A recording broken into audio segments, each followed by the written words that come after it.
How are we? This is the URT. We are the URT. You are the URT. Welcome to the URT. I'm your host, Mr. Structure. Big up to every one of you out there. I hope you had a wonderful day and you're having even a better evening. Welcome, people. Welcome.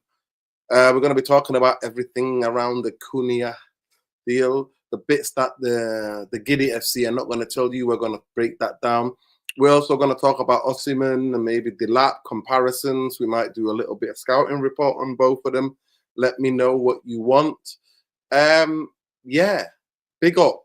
Yeah, the intro is thanks to Bowley 77 Tactical Devils. Make sure you subscribe to that channel, Tactical Devils. Make sure you subscribe and follow him as well. Bowley 77 on Twitter. Jarvis, man, like never gonna give you up.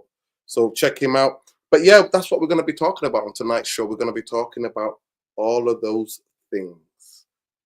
We're going to be talking about Cunha. We're going to be talking about, I'm asking, is he going to save us?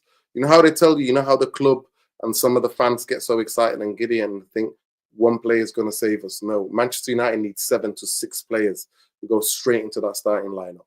That can preferably play the system of Amorim. That's what we're on about. We saw what happened to us on Sunday. We saw what happened against Lyon.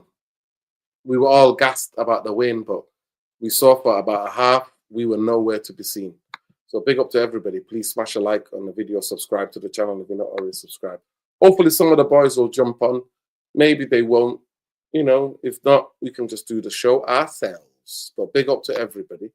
Love and light. I have sent them invites. I don't know if any of them are jumping on, but big up to them all. Obviously, you saw the match reaction. There's Lesso. Big up Lesso. You saw my brief match reaction. I wasn't too pleased about the dire reality of what's happening with Manchester United at this time. And I think that's why you're seeing the Cunha links and the Cunha news is breaking, because of how bad it is to get that, you know, to distract the fans. But Cunha alone ain't going to save us. So, yeah. But you saw my match reaction, and what I thought about Sunday, for me, is grim reading what's happening to Amorim and what's happening to the football club. And, you know, in a game as well against Lyon where we were cruising 2-0, game just went boom like that on a nice thing. So, yeah. But big up to everybody. Here, you're going to get it raw. You're going to get it real. You're going to get, yeah, you're going to get it. You're going to get it like no other people are going to give it to you. So big up to everybody in the chat. Love to all the mods. Please make sure you remind people to like the video. Big up. Us losing will happen a lot at the end of May. Now is a reality. Yeah. Big up to Jamie Wayne and big up to everybody else, man. Big up Danny B as well. Big up everybody here. Big up Lesso. How you doing, bro? How is it in Southern Africa? Are we in winter yet? Yeah, man. It's very cold. It's very chilly, man. And it's been like that since January. So the weather is moving kind of weird, you know, this year. But winter started during summertime, so it's not good, man. But yeah, we move, man.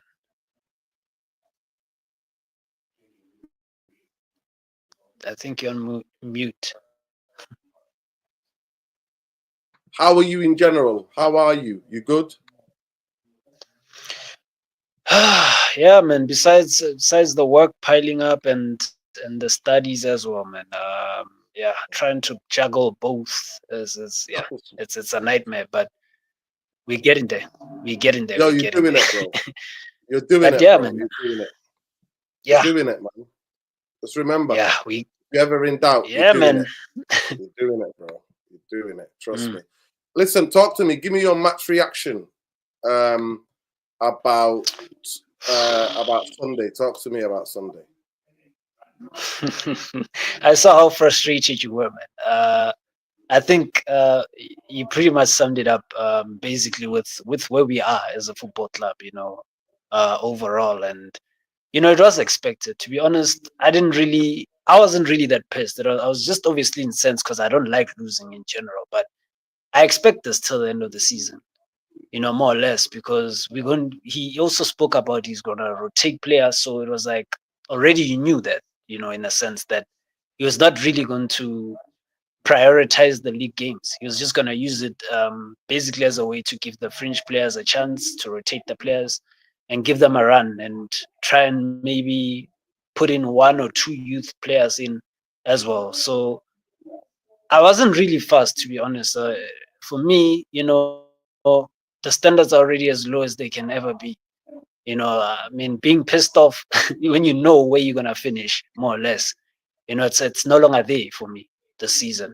But what I would say though, based on everything that's happening, the pressure is now on Ineos as well. It's not just on Amorim. It's also on Ineos because everyone is now looking at them. What are they going to do next? Which players are they going to recruit? What is the direction going forward? So it's not just the problem where we're now looking at the manager alone. Yes, the manager, two things can be right, at the same time. So in this case, maybe the manager is also not performing because he's not being given the tools. But at the same time, it's the people who appointed him are also failing. So two people can be wrong at it's in that case. Like for me, based on everything and summarizing the season and all the mistakes that Ineos has made, in terms of recruiting this manager midway through the season without a plan. For me, it was just disastrous from the get-go. If you never had plans to actually sign players in January or do anything of that sort, then I mean, you should have just stuck it up with Ruud van Nistelrooy because he's a manager who's going to be interim and he's going to leave at the end of the season. So in factual fact, you would not be signing players for him anyways in January. Europa League or not winning it. We look at the Cunha thing. Um, sort of the signing is on his way. I'm still not convinced, guys. I'm still not convinced with Ineos until we see what we do going forward. Do they stick it up with this manager? Do they know who's coming? And a signing or a couple of signings is not going to do it for me after the shit show that I've seen for the past 10 plus years. So they have to do more than that. But the fact that they are going in the right direction in terms of the recruitment, the match in terms of what you call it. Big up to everyone. The squad recruitment, as well as mixing the experience and the young players as well. That they need to get that right as well. So I'm just looking forward to see what they do, but I'm gonna judge harshly in what they do this summer. Everyone's head should be on the block, literally. And I saw Barada, like I said, I saw him during the game in the Europa League. He was stressed. He looked like a man who was on thin ice as well. So anyone can get the chop at this point.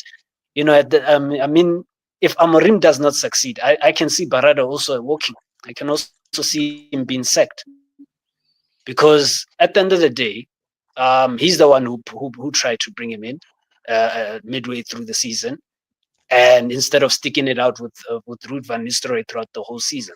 So a lot of pressure is going to be on the board this summer, and I think the good thing is that they're trying to get in signings even before June, which is a good thing. We don't move like that anyways, but if we can move how we're supposed to move, I don't see us getting too many things wrong going forward. But it's all about minimizing mistakes going forward because we can no longer afford what's been happening for the past 10 years. We can't. And I'm just telling fans right now, don't waste your time watching the rest of the league games. You're wasting your time. This season. Those games are right. They're all write-offs. Like, to be honest, I even saw Noreddin at some point was like, I'm not even doing the match reaction. Or the match preview for some games. It was sunny in Manchester, man. I'm not doing that, especially when there's shit. Big up Blesso. Big up to Ben. Big up Bombaye. Big up, Ben. How are you? Free Island, Yes, solidarity, yes, good. always. Good evening, Big everyone. up, Ben. Good evening to the panel. Evening. Hope everyone is having a lovely Easter. Big up to the Christians out there celebrating Easter in particular, and I just want to obviously um spread my condolences to Pope Francis, who sadly passed away there on Easter Monday there. So obviously I'm obviously a proud Roman Catholic, and shout out to all the Catholics out there in the world. Obviously spreading their condolences to Pope Francis himself. Like he was, he was a very, he was very good to us, especially in Ireland. Like especially to. He was very supportive as well when he made those speeches as well in Ireland, especially talking about Gaza when we were showing our support to Palestine and to Lebanon as well. And he said in the speech as well that hopefully one day that Ireland will completely be united instead of the split shit. But so shout out to at the end of the day, it's sad to see like he there was a wee service for him on Easter Sunday there, and he didn't look good at all. Like it was kind of hard to like watch at times, but at the end of the day, he wanted to be there. He wanted to go around and see everyone, see all the the Italians there, and big shout out to everyone that was at the service as well. And yeah, so commiserations obviously to Pope Francis himself. But yeah, I'm good, man. Bless, bro. Going Man United's made me book a holiday, so I'm for Istanbul on Thursday, bro, over to Turkey. So I can't wait, bro, to go. So yeah, so I'm going over for a week. So I'm looking forward to it, man. You getting your hair or your teeth done? Oh, Might have to oh, get the hair. is Ben going to? First of all, I want to follow up and that actually say both Pope Francis would have been probably my favorite pope in all the popes that have been, and solidarity and love, and for all the Catholics in the world mourning the loss of the religious leader and the spiritual leader for the Catholics globally. Solidarity and happy Easter to everybody, to especially all my Christian family and worldwide everybody. So yeah, also for me, he was steadfast on Gaza, steadfast. He told the truth, and majority of people didn't even like the truth. But yeah, his politics were dead on. He was always against imperialism, and that could be because he partly grew up in Latin America and he saw the effects of what was happening over there. So yeah, big up. I genuinely hope they pick a good as Pope as with him. Yes, I've seen 100%. That Conclave, the film. We know a little bit about the protests, so it's interesting. Go ahead, Ben. You were gonna say? No, and as well as that, he refused to meet both the Prime Minister and the President of Israel. Because he just thought they were both a disgrace on what they're doing to the people in Gaza. So massive big shout out to Pope Francis, and at the end of the day, he had a lot of sympathy and solidarity to not only just the Palestinians, Lebanon when they were getting attacked, to Syria as well. Congo, you name it, bro. It's crazy. Like the list goes on and on and on. He loved for everyone. Like no matter if you were a Roman Catholic or anything, like he always had sympathy and love for everyone, solidarity to every single person that needed it in this world. So rest in peace, Pope Francis. Rest in peace. Yeah, rest in peace indeed. Bombaye, how you doing? You good? Yeah, I'm let me just get Ben's. Yeah, big up to you, love, Habibi. Let me just get Ben's match reaction after Tuesday. Sorry, not Tuesday. After it's a Tuesday today, but on Sunday, I didn't do we didn't have our match reaction. I don't think anybody gives a shit about that game. No, let's talk about it. No, let's talk about it. Go ahead, Ben. What do you think about the game? Have the best Give me your views. Right, Give me your views, Ben. I'll just go quick.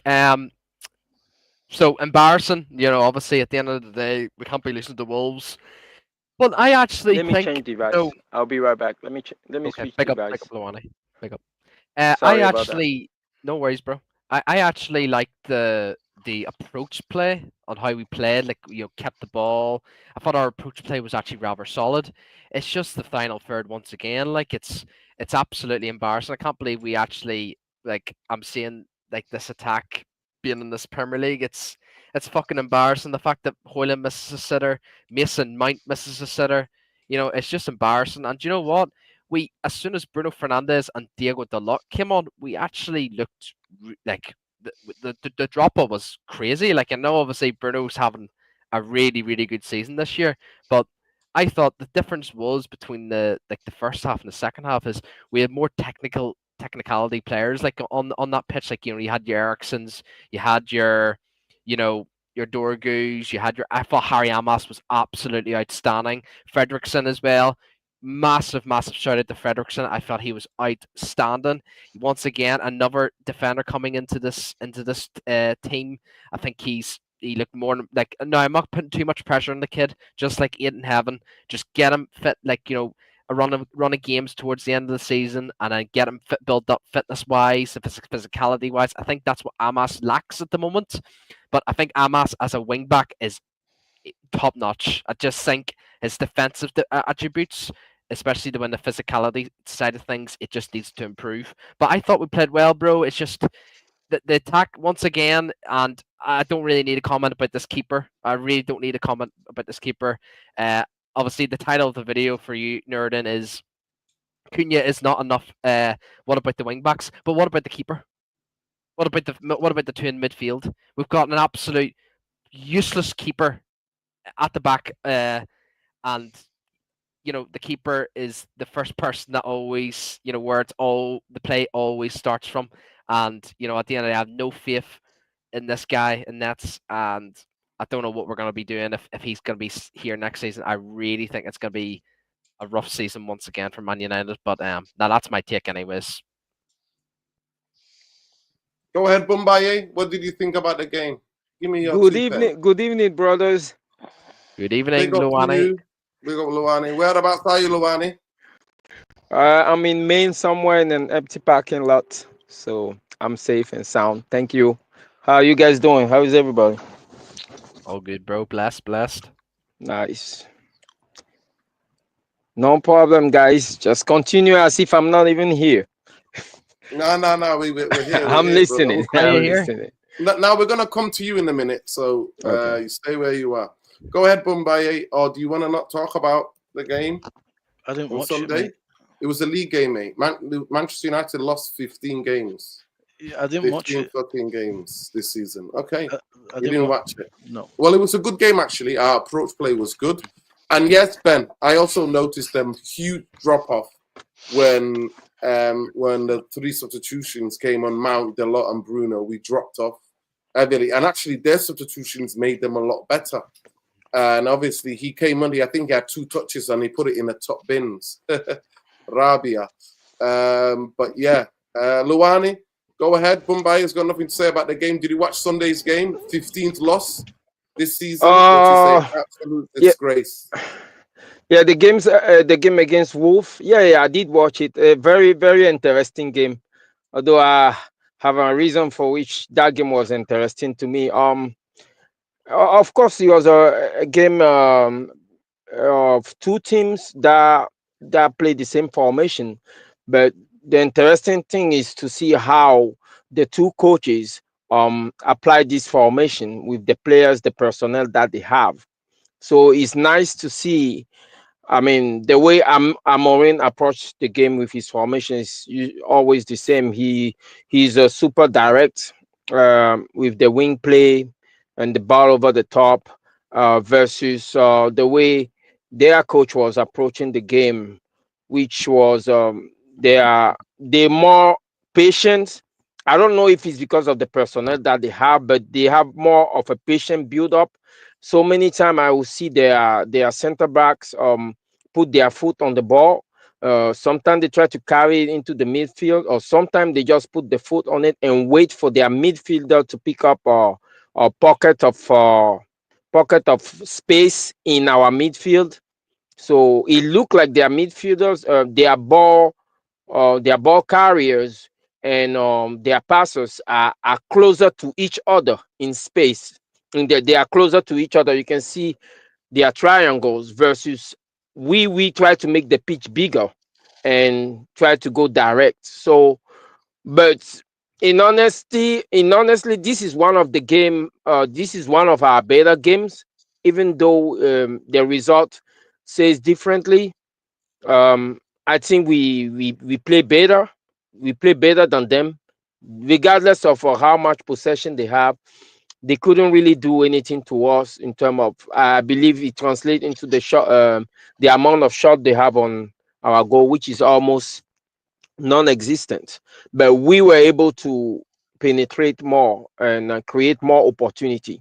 On the balance of play, this is a game that we should have won, but they got a wonderful free kick, and they convert that one free kick that they got. We got plenty of opportunity, including two free kicks that we couldn't convert. So I don't feel hard done by this one, mainly because we play well, and then second, there was really nothing to play for. So, but the bright spot is definitely Ari Amas. I think he should be in consideration as a starter over Dogo, regardless of what team we played. When I saw his previous game, my worry was about his defensive abilities or his physicality, but actually his serenity on the ball and his technicality actually make up for that. He's very, very good under pressure. So I really, really like him. And he also have good crosses on him as well, which I've seen Dogo cross the ball a couple of times, but he was not really that. So looking forward, Ari Amas could be somebody we should really groom for that left hand side. Um, that's one positive I will take for that from that game. Other than that, same thing, you know. I'm not too sure where Amorim wanna go from here, but seeing the way Wolf were applying the same system, they were relying a lot on ball carriers. I would say that that's the balance that we're missing. We don't have enough ball carriers in our team versus the Wolf, so that would be nice at least if we can balance that out. Our direct play, ball over the top, vertical run. If we can balance that out with players that have ball carriers. In that perspective, I think we will need better players. So that's my conclusion. Big up. Yeah, big up. So, Bombay, just to update you, Fredrickson for me had one of the best debuts ever. He's a young centre half. He played on the left hand side. I think he's right-footed, if I'm not mistaken. Yes, yeah. Right-footed, and he played on the left-hand side of the three centre backs. Who played in the inside? I think Lindelof played, and then it was Mazraoui at the back. So that's the team. Amas started on the left as the wing back. Dogu played on the right wing back, and the midfield we had Erikson, Ugarte, and then we had Kobe and Garnacho and Rasmus. Am I missing anybody else? Nope. So the three up front were Kobe, Rasmus, and Garnacho. And the two in midfield were Erikson. Erikson and Ugarte. Yep. Ugarte. Yeah. And I actually thought Ugarte had a good game. I actually thought he played the passes. I thought he sped some balls. He got on the ball a lot more. And we created chances actually. The timings of Rasmus, he was either too late or too early. And I actually think both Amas and from the right-hand side, I actually think on the right-hand side, Dogu looked better because he put really good balls in, whipped balls in. So him and Amas, put balls into the box, but Rasmus wasn't reading it. He was either too early or made a run too early or too late. And that's what was happening. Other than that, the subs came on, Mason, Matt, Bruno, and Diego Dalot, we dropped. And the subs that came on for them, one of them obviously scored a free kick. They went up a level. So that's what the game was, to tell you. I don't know, Lesso, did you watch the game? What did you think about the game on Sunday? Yeah, I think the overall play, to be honest, had improved. But obviously, you know, we didn't take our chances, to be honest. We can see that we have a lot of deficiencies up front. And, you know, we're just not clinical, you know, even when we create the chances that we do. So that has to be worked on, obviously. Obviously through recruitment is going to be very pivotal, you know, and in terms of how, you know, we do up front. And looking at the football club, in who their targets are, I think they are trying to address that in terms of you know, the striker that we linked with, and as well as that in fact the 2 strikers and the 110 that we're looking for. So, you know, in Cunha, you get someone who's very clinical in front of goal. He's very creative as well. He's got legs. He's got a power. He's powerful. He's got a powerful shot. So, you know, we're trying to address the whole goal scoring issue, because at the end of the day, let's not forget that you have to address that just as much as you have to address the defense. The defense is, I think, for me, is not bad. Our defense has actually been a bit, you know, better than usual. But, you know, the deficiencies are up front. You know, even in midfield, the deficiencies are there, and in the wingbacks as well. You know, we still need attacking wingbacks. You know, we need wingers as wingbacks. So, you know, if we can get wingbacks that are like wingers, we also address the front side as well. The striker, we need a striker that's more experienced as well. And we have one that's younger to you know, obviously learn from the more experienced striker. And if we can just get that balance, because I feel like what we're missing right now is just balance. We don't have a balanced team out there, you know, even for this formation, or for, to be honest, even for any other formation, to be honest, it's just not a balanced team at the moment. You know, if you have a few injuries, you know, the squad is so thin that whoever comes in is not really going to be enough quality. So I think overall, the recruitment is very pivotal. You know, whether we're sticking with Amorim or we getting a new manager, I don't know what these guys' heads are at. With Ineos, you don't know. So whether you're getting in a new manager or we sticking with Amorim, we still need recruitment, or the overall quality of the team is bad.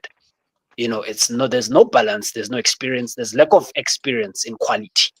You know, yeah, the experience is there in some of the players, but the players don't no longer have the quality necessary to start each game in, game out. You've got Erikson. He can play some games, but he can't start game in, game out. Casemiro is the same way. He can't start. He's experienced, but he can't start in game out. So we need to work on that. We need to make sure that the recruitment surfaces that, and as well as we get in the young players as well. So it should be basically a mixture of both. So it was shown against Wolves. There's no experience up front, period. So if we can get in people who are more clinical, I think it's an extra 5 points that we could have easily got this season. Could have been an easily 10 to 15 points difference. So let's just see what we do in that. And yeah, I mean, they got a sucker punch goal. You know, I mean, that is, I think, is the first shot on target that they got in the entire game, and they scored it through a free kick. So the overall play is obviously improved, like I said, but I think it's just the quality at the moment that we need to work on in terms of the personnel. But yeah, big up. Listen, let's get into the Cunha debate. Cunha, Conha. Bumbaya, I'll start with you. Obviously, a lot of breaking, because obviously we had to cover up the loss. That is the 15th. Let me say 5 and 10. Right. 15th loss of the season.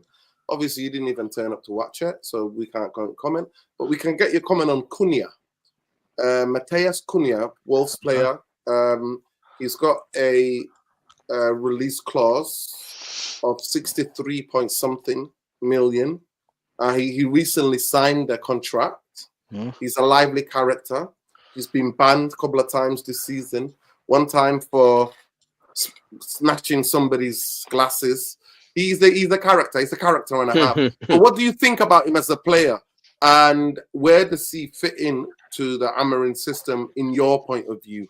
And do you like the player? Do you like the Manchester United are paying 60-something million? Do you think Manchester United should be paying that for a striker? Or do you think he is the guy that we need to get? Go ahead.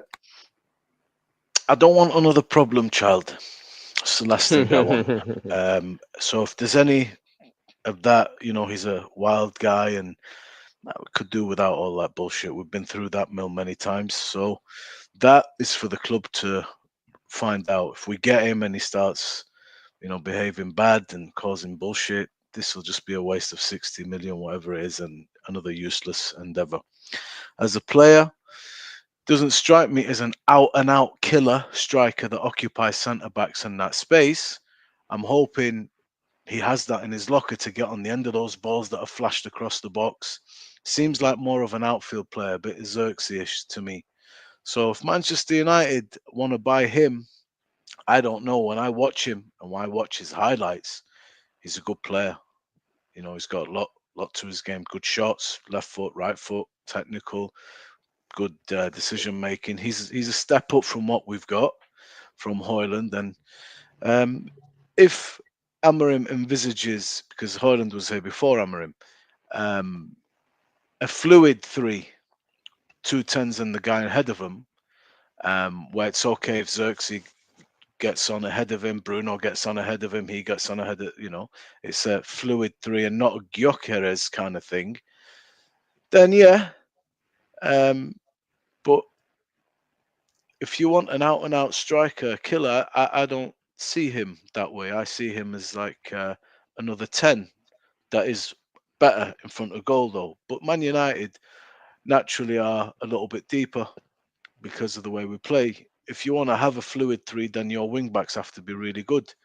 And they will give you the width and allow the 3 to really play. So Osimhen, for example, is different to him. Osimhen's more of a striker. Harry Kane, things like that, I don't compare him to them. He's got a lot to his game. 60 million, yeah. Problem is, if that's the buyout clause, that's the buyout clause. We need players. If that's the guy that Amorim wants, get him. You want to back the manager, this is how you back the manager. You get him whatever he needs within reason. The only danger for Man United, and 2 of my friends they were playing fantasy football in their minds today, and I had to remind them that we haven't won the Europa League yet. That's 80 million. We haven't sold Casemiro, Rashford, Sancho, and Anthony yet. They're going to be big problems on the books.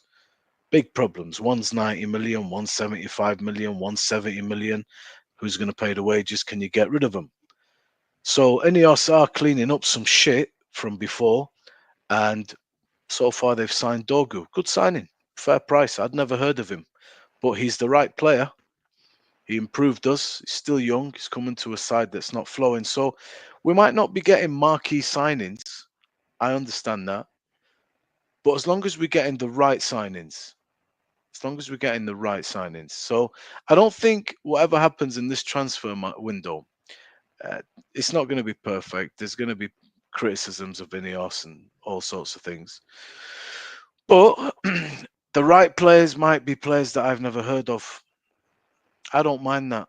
It doesn't have to be Osimhen and Cunha and stuff like that. If it is, it is. They will know. But I'd never heard of Patrick Dorgu in my life. Didn't even know he existed until he arrived on our shores. He's good. He's all right. It's not a massive amount of money. Player that can improve. He's 20, some young kid. Natural right wing back. We need to improve his attacking. And you're saying he put some good balls in. So the right players, man, we've had a lot of marquee players that we think are good because we watch them and we see in YouTube.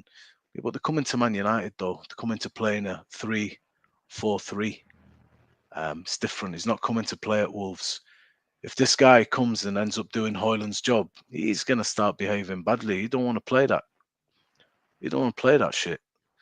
So it depends. They have to identify the right player who's willing to do what they want him to do, and they has to make some business sense as well.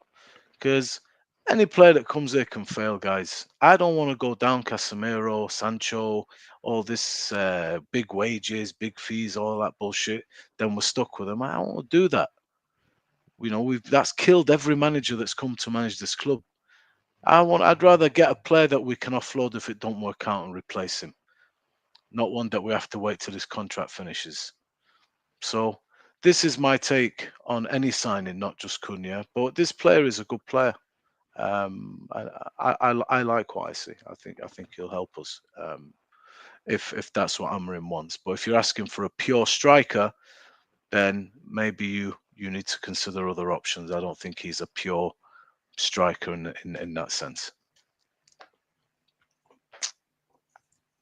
Go ahead. Go ahead, Luani. Cunha. Cunha. Quality alone is not gonna make us jump from 13th place to suddenly challenging for top 4. We need balance, and balance is the right word. When we attack, for example, we go with ball over the top, and the counter to that is carrying the ball. So eventually, Amorim next year is gonna have to opt for the balance between players that can carry the ball and ball over the top. When we defend, the balance is either you press high with intensity or you stay structurally defensively sound so they can break you down. So Amorim is still gonna have to find the balance between those two type of defending the ball. Now, where does Cunha fit in that? I know Cunha is a very good player. He have the, I would say he have not the right mentality, but he have the right swagger, I would say, to be a United player. Every talented player have that X factor, but the downside to that is he a fair weather player? It's all good when everything is going well and your team is winning. You can showcase what you have, but when when you grinding results and you need everybody to work as a unit, and you need everybody to stay compact as a unit, and the other team is seeing more of the ball, and all you guys are doing is running around and trying to keep the shape. How is he going to behave? Is he going to start walking around like we've already seen with other people that we got rid of? AI Rashford, or Anthony? Is he gonna start throwing the attitude, or is he just going to apply himself? We can say all going to depend on how Amorim how good of a communicator Amorim is. But in general, we just have to be careful if we want to invest in a player, and we have to be careful what direction we're trying to go with this coach. I thought we shouldn't be in the business of buying players for managers.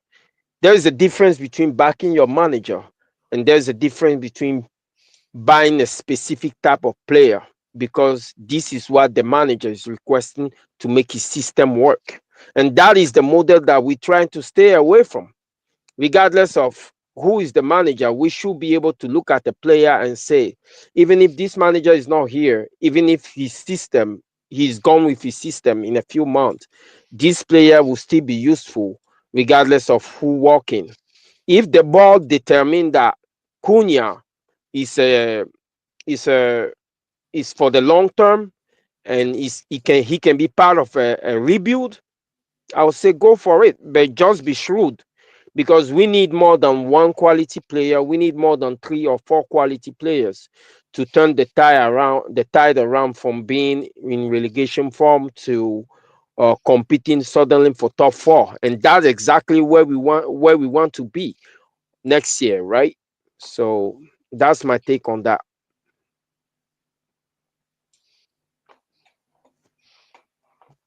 Okay, Ben. I absolutely love Cunha. I think he's an absolute he's just so good to watch as a footballer. You know, I love technical players. I think that's what we're missing in this squad. Like we've literally got fuck all technical players. He can keep the ball. I don't think even if say for example in the future if Amram gets sacked and we move back to the four defenders instead of the three, I think Cunha's best position could be on that wide the winger like the left wing. I wouldn't personally play. I don't think he's a striker at all. I think he's always been a left hand or a left winger if you want to play, you know, a 4-3-3 or whatever. Um, he's like I said, I love technical ballers. I love them all. I just think this squad needs more of them. And yeah, obviously he's a bit of a character on the pitch. But you know what? That's what we're missing. We're missing in this squad. We're missing characters. We're missing people who actually, you know, go up to the refs and actually go up to the players and actually give it, actually, yeah, obviously it might cause a red card and all that stuff, but we need more character, man. There's too many people in this team that are just so fucking soft, and I'm including one of them, Garnacho, Hoyland. The list goes fucking on, man. We need more of them. I actually want this. I want this in my team. I want people who actually give a shit and going into challenges and stuff, and actually going up to people and actually, yeah, obviously aggression's a bit. There comes to a point where it's too far, but we need more of them. We need more characters in this team.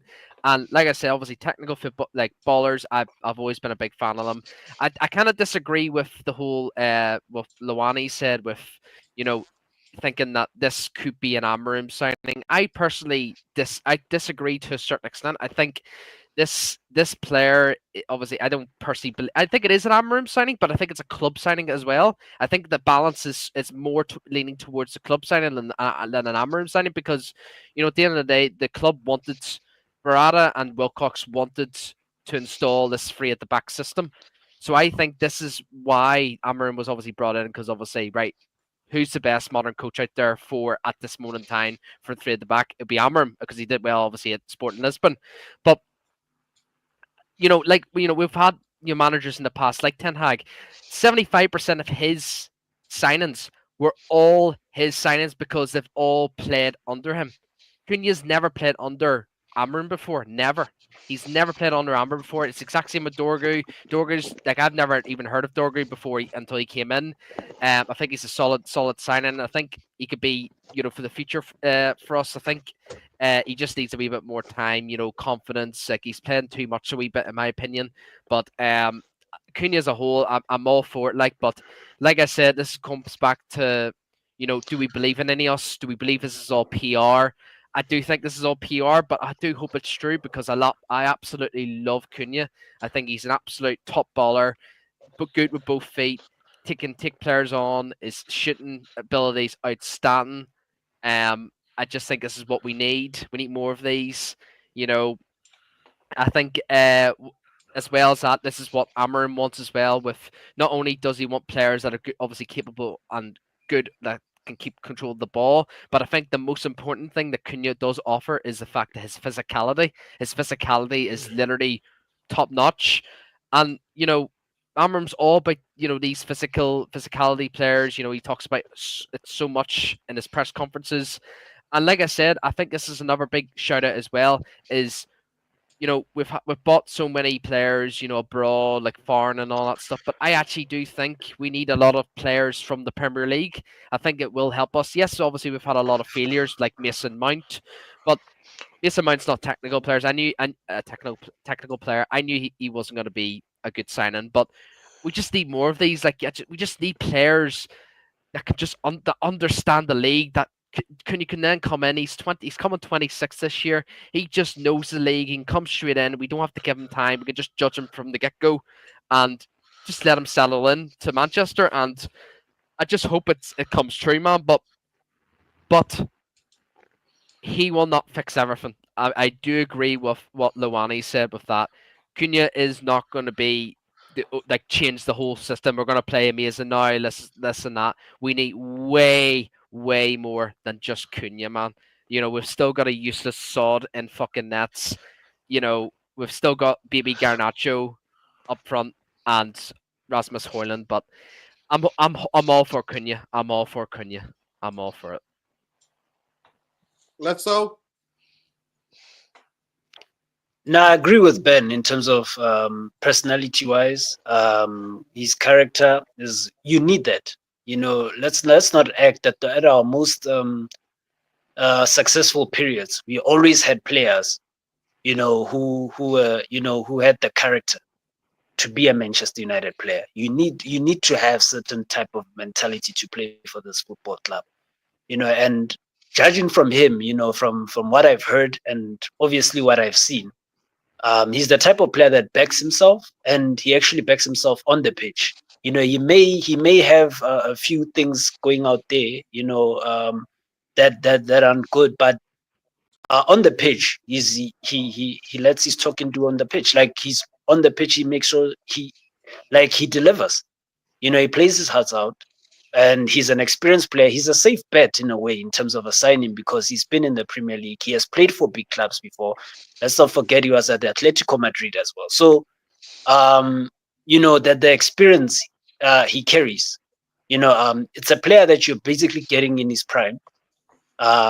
And he's a very much safe bet for us going forward.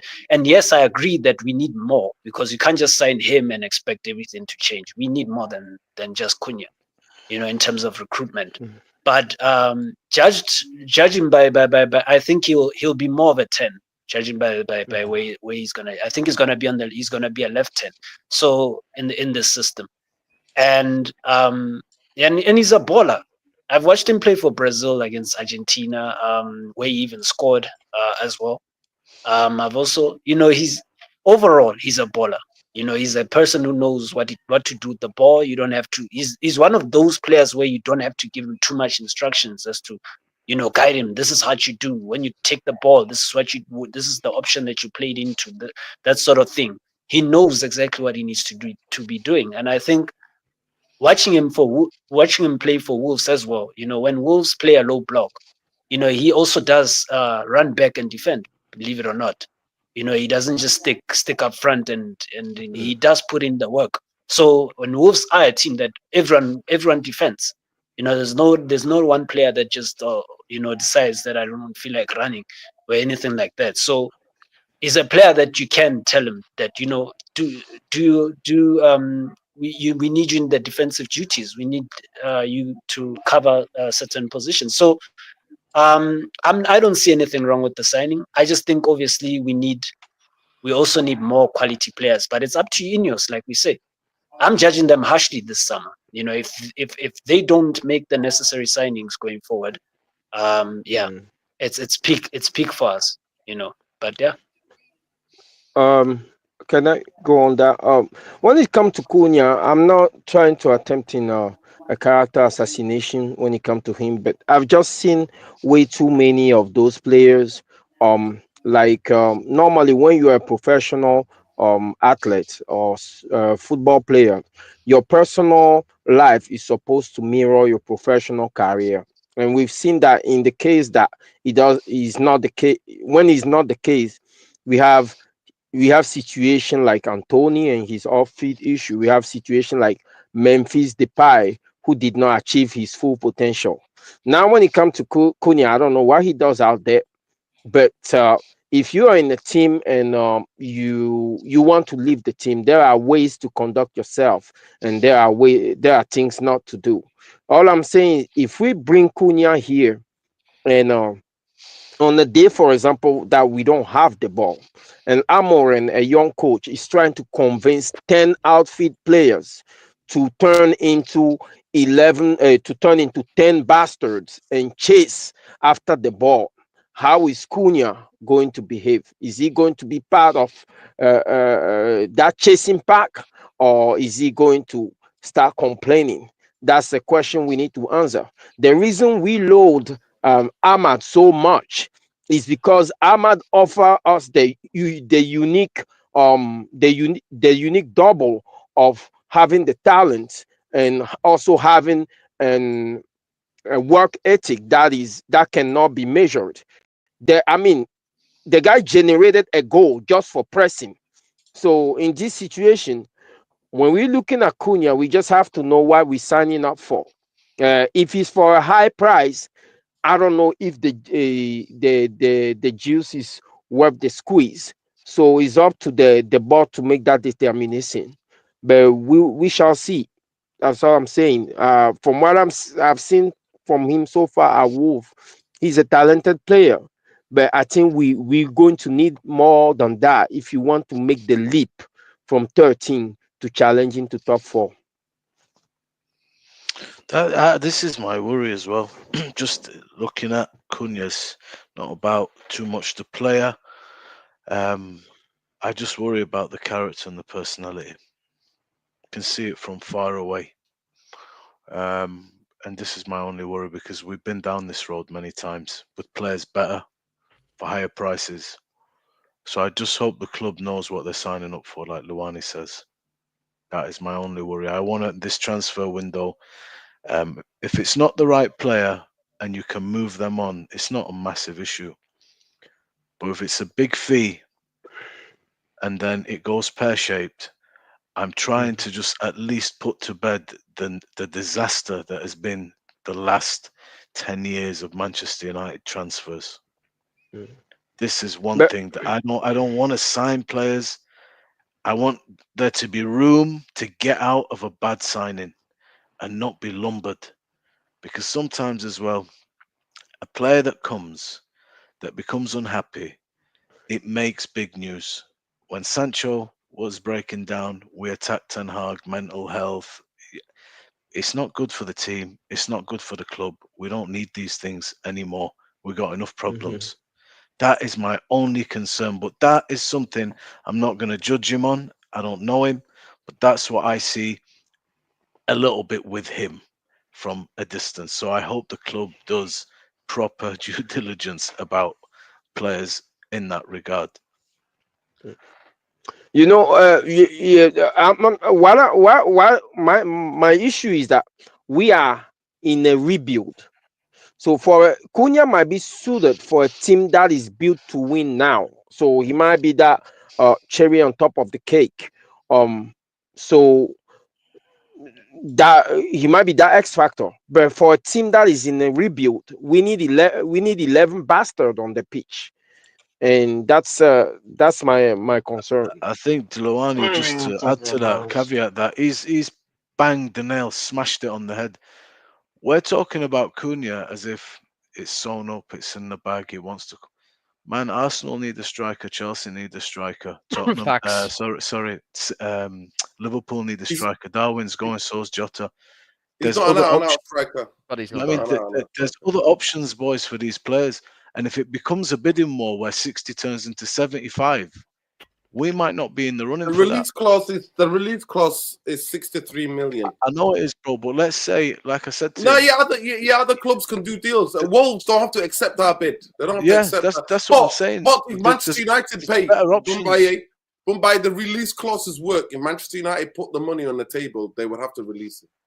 And Manchester United would have to pay the 63 million in direct payments in like straight away.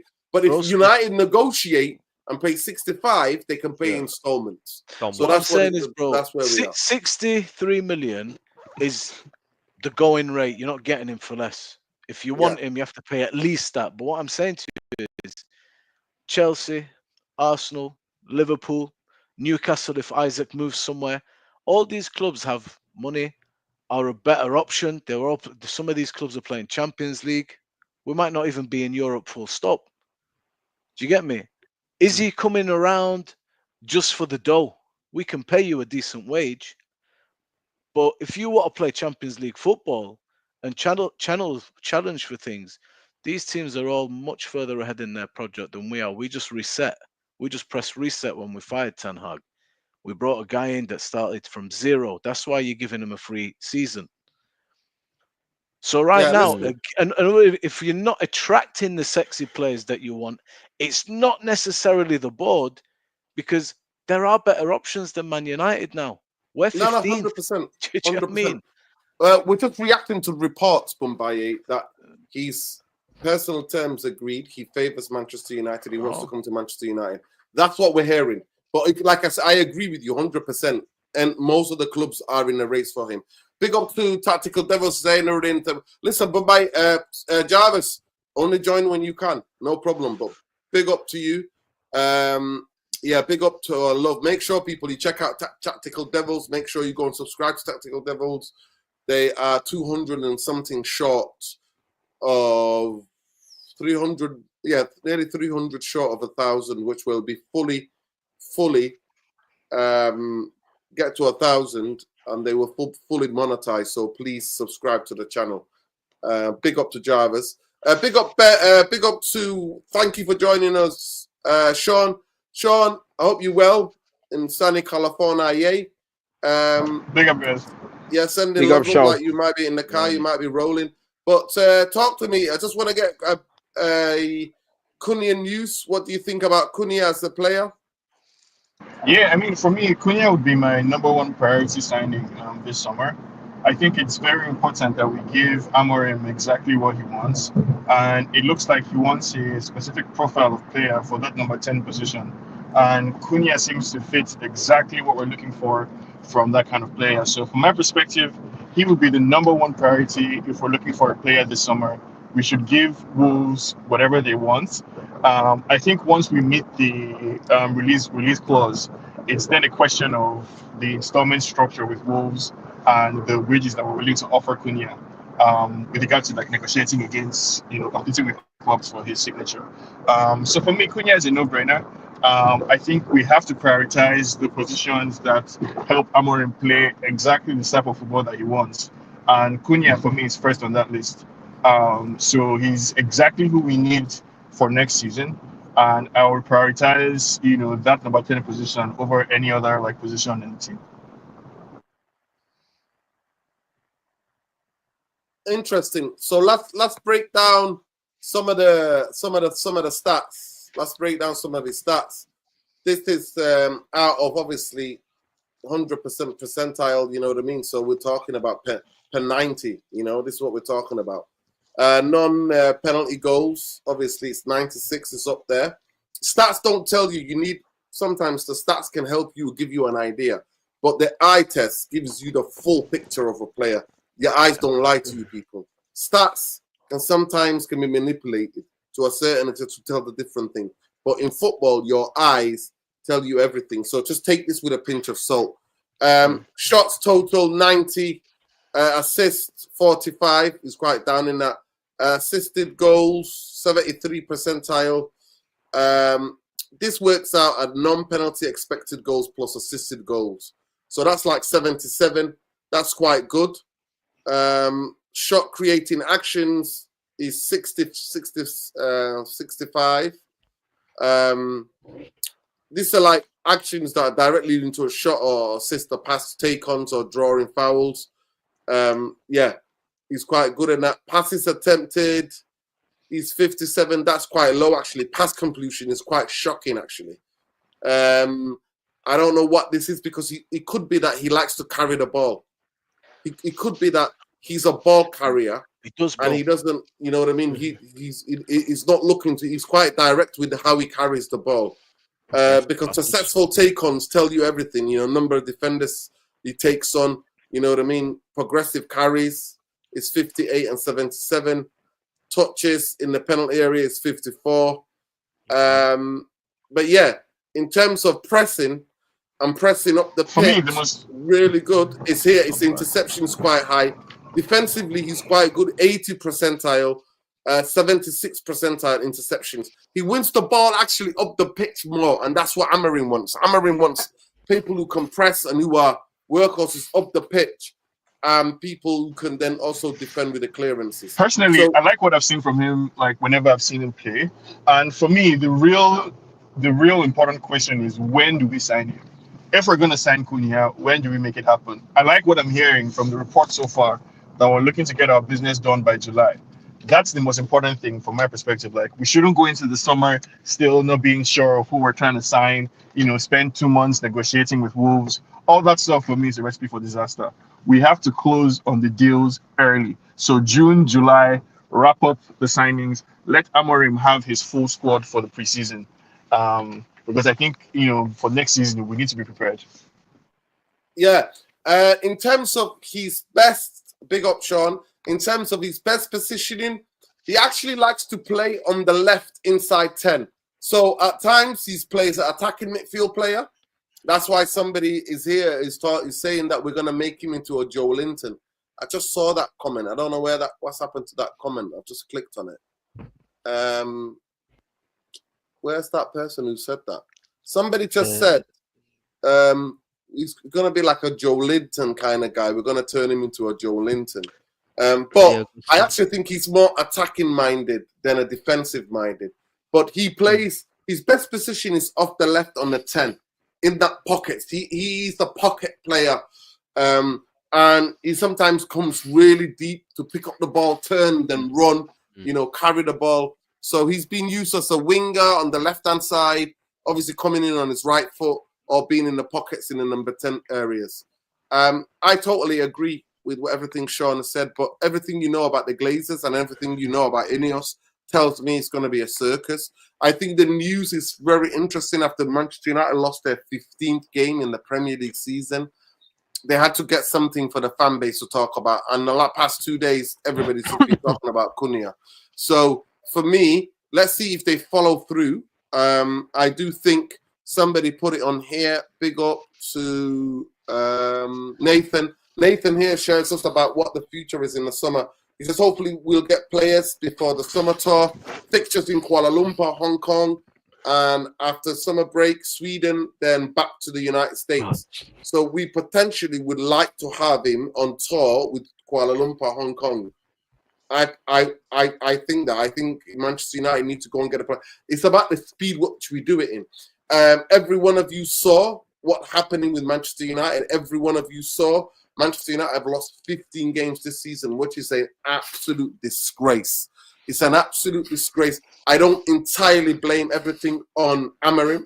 I don't think it's Amorim's fault. I think he has a share of the blame, but I think the people who bought him here are to blame. If you ask me, if you want to really answer, I think some of the things he can control, but to me, it'll show me everything about Ineos, and that's why the question we're going to come to next in the next segment is about the plans. What are the plans of Ineos? But for me, if they don't get in the players that he wants nice and early so that we can have the preseason tour so they can go, actually, I would take some of them to the south, to Southeast Asia. I would actually take them. So even before, take them, train with them, get them established, so then they can then come back, have the holiday, and then go on tour in America. I will try to sign players before as soon as the season ends. I know that he's technically can't do that because contractual stuff, but for them to be ready for the Sweden and the US tour is a must. Because if they don't do that, my word, 7 to 10 games in next season, Amorim is on extreme pressure. Okay. No, Dean, there's a question that keeps tormenting my head. So why do we keep saying, what does Amorim want? Give him his players, give him what he wants. What does Vivel want? What does Berada want? What does Jason Wilcox want? Well, that's where we should be. Why are we trying to put ourselves in a position where next year, okay, if he doesn't go well, hypothetically, we are sacking Amorim and having to write off 200 million worth of players? Why? So let me try and answer your question directly. From my perspective, the way I think Ineos is looking at it, from my own perspective, the way I think they're looking at it is there's no plans to sack Amorim next year. So let's take that off the table. I think Berada, Jason Wilcox, all those people, they want what Amorim wants. Hopefully. Ideally, they should all be on the same page. Their job is to strike a balance between Amorim's dream situation and the realities of the market. So if Amorim comes and says, go and get me Lamine Yamal, Wilcox, Berada, all those kind of guys, their job is to say, hey, Amorim, I hear you. You need a specific type of player. We can't quite get you Lamine Yamal, but here is a decent option for an affordable price. So their job is to work together to find a way to meet everybody's own objectives. But on paper, they should all be working in the same direction, which is why I know we don't like the fact that they got rid of Dan Ashworth. But if the Ineos management decided, oh, we're not all on the same page, we're not singing in the same hymn, it's good to nip it in the bud early. If there's somebody in this boardroom who isn't a fan of, that doesn't mean everybody's a yes man, but we should all agree that we're all heading in the right direction. Even if we disagree on how we get there, everybody around the table should be all on the same page of where we're going to. And if there's somebody like that Ashworth who doesn't see the vision, then it's good to cut that off early. So obviously, well, we're waiting and seeing, right? A lot of us don't trust Ineos for a variety of reasons, but I think you should expect that Wilcox, Barada, Amorim, they are all working together in one direction. Your concern is valid, right? What happens at the end of next season if we've signed players and we have Sakamorim? I think the way to hedge against that is to sign young players who are on either their first or second contracts and have high ceilings. So somebody like Lenny Euro, right, would thrive under Amorim or any other manager because he's a quality player. And dare I say the same thing about even maybe Patrick Dorgu or Xerxes or Kobe Mino, right? So you want to have a squad of young players, quality players, even Cunha, who would be able to thrive under like a different type of manager. But I wouldn't worry that everybody's not on the same page. I think they should all be on the same page. My concern really would be, can they execute, right? Because this is a very important summer. So can you execute on the plans the way you want to? I'm hoping that by August, we should have signed at least, by the end of the summer, I want us to have signed at least 5 players. And it's a long shot. Out of that 5, I want 3 to be starters, guaranteed starters in the first team. That's not going to be an easy pull by Ineos. And I think so far with Cunha and Ousmane, based on the news that we're all seeing at the same time, they're off to a fantastic start.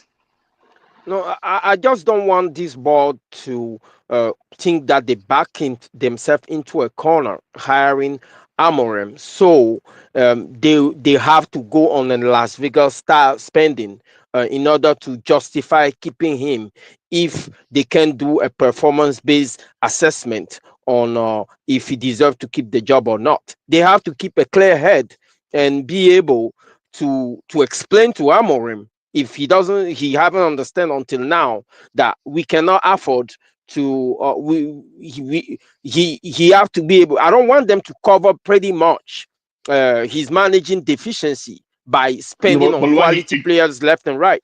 They have to be able to. Huh? It goes without saying now, right? Doesn't it? That you shouldn't break the bank. But I think what I hear you saying is that Ineos shouldn't spend 90 million on Anthony like they did for Ten Hag, right? If the Cunha price goes beyond 60, they should cut off basically and not spoil Amorim. But I think we all agree that Amorim needs to be supported with the kind of players that he wants to play his system. He needs to be given a chance to implement his ideas. Whether that means buying 30 million pound players like Dorgu, that's fine. Sprinkle a 60 million pound player here and there. But I think you would agree, right, Loani, that in this summer at least, Amorim needs to be supported with some players that he is able to select and use to improve the team. I agree with you. I agree with that. If he can just at least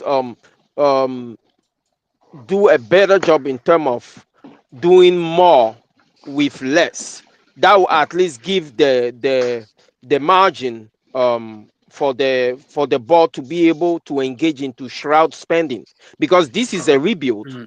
This is a rebuild, so it have to be a progressive process. A progressive process. Yeah. We have to see an ascending curve. Yeah, I think Luani, in terms of, I think he's worried about, from the perspective of that, we should not be, reckless in terms of spending and also buying players specifically for a manager, and which is Basically, true, to be honest.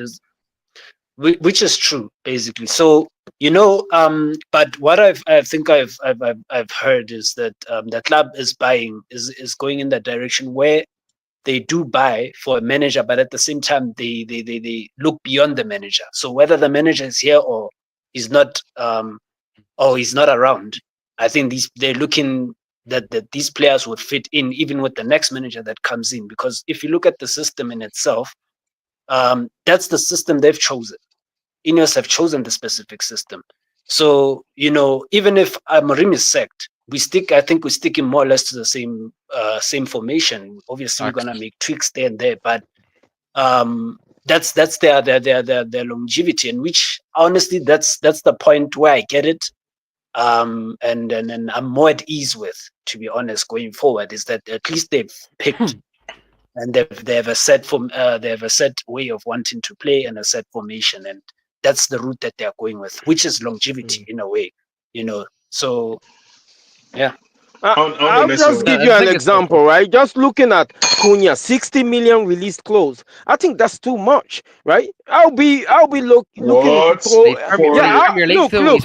For a Premier League player, For where we are right now, I'll be more looking into throwing maybe 15 million at Southampton for Sulemana, or what's his name? But this is why Luani. It's important, as Nurden said earlier on, that if we pay over the, like, say, 65 million for Cunha, this is why I think Ineos need to go down to the installments route instead of paying it straight out, because it actually does help a lot more, the installments. Like, look at Chelsea. Chelsea, majority of their signings have all been installments, and they've still yet to pay like 50 or 60% of their players back to this club they obviously bought the players out of.